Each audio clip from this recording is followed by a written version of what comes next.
Jadi disebabkan itu kerja pun terganggu. Kali pertama saya didiagnose 4 bulan MC, kemudian itu pun recovery cepat sebenarnya kalau mengikutkan psychiatrist. Recovery saya dalam masa 4 bulan tu adalah cepat.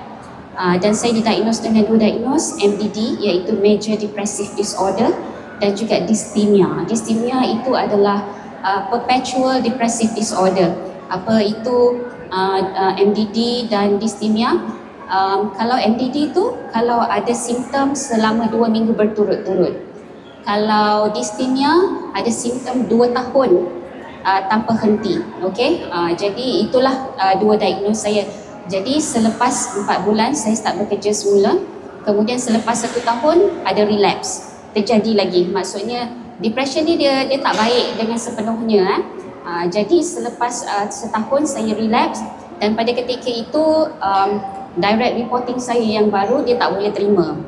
Jadi bila dia tak boleh terima, dia tak kenal saya, walaupun pada ketika tu saya dah hampir 9 tahun bekerja dengan company tu, dia baru masuk. So dia tak boleh terima, jadi dia pastikan untuk saya dibuang daripada company. Jadi saya diberhentikan kerja. Cuma pemberhentian itu tidak boleh dilakukan atas sebab sakit, sebab itu adalah melanggar undang-undang.